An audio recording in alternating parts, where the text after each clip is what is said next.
Now we are moving to Unit 14, Committees and Authorities on Corporate Governance, which covers the subtopics like Introduction, Recommendation of Cadbury Committee, Confederation of Indian Industries, Kumaramangalam Birla Committee recommendations, and listing agreements and stock exchanges. Introduction. The committees and authorities play a vital role in ensuring effective corporate governance. They contribute to a well-functioning company by fostering responsible decision making, strong oversight, and transparency. Moving to further recommendations by different committees. Cadbury Committee. Cadbury Committee, established in UK in the year 1991, made a significant impact on corporate governance practices. Their final report in the year 1992 outlined a code of best practices with key recommendations aimed at improving transparency, accountability, and board effectiveness. Board structure and composition. The committee suggested that executive and non-executive directors be included on boards. Non-executive directors must to have a diverse range of expertise and experience, and they ought to be impartial towards management. The committee also suggested that there be a distinct separation of duties between the chairman and CEO on board. Financial reporting and auditing. The committee suggested giving board oversight authority over the fair, accurate, and balanced nature of companies' financial statements. The committee additionally suggested that businesses create audit committees to supervise the financial reporting procedures and risk management. The committee suggested that boards should set up effective procedures for managing risk. The next recommendation is by Confederation of Indian Industries, which is popularly known as CII.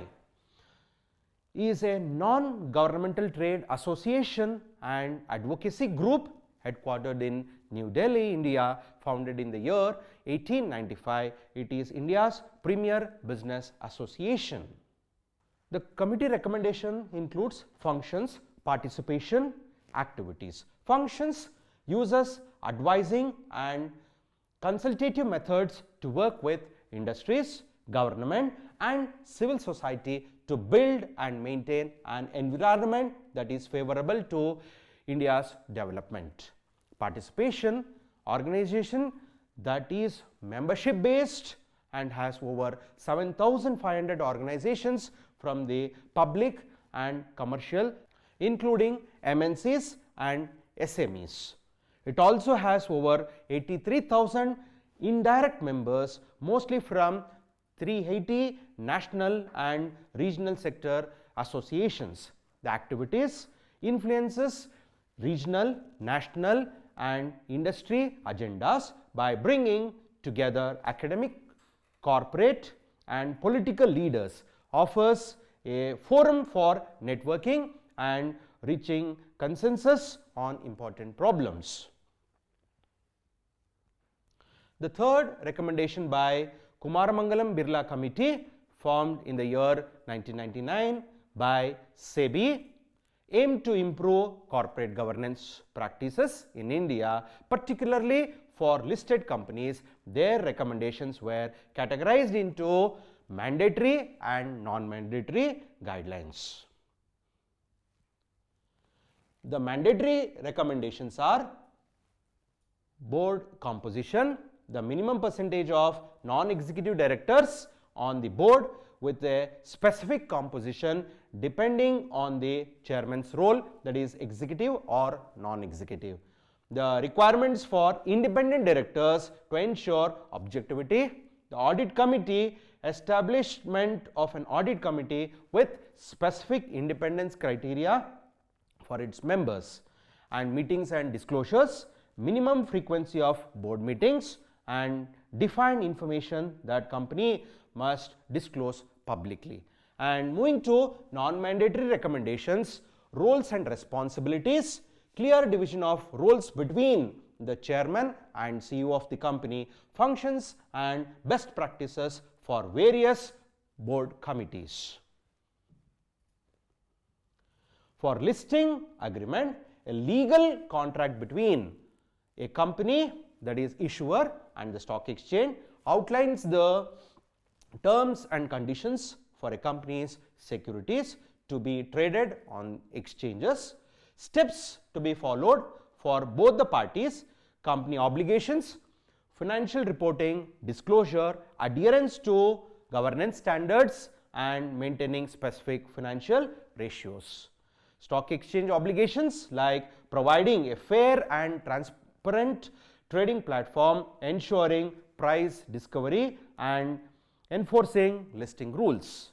For stock exchanges, a marketplace where investors can buy and sell securities of companies that have met listing requirements and signed a listing agreement, provides platform for companies to raise capital by selling shares and for investors to invest in companies they believe they have growth potential.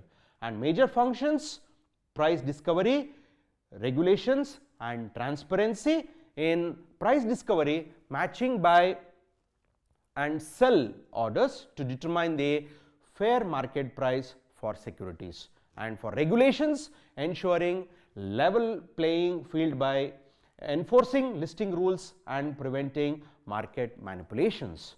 For transparency, providing real-time information on stock prices, trading volumes, and company announcements.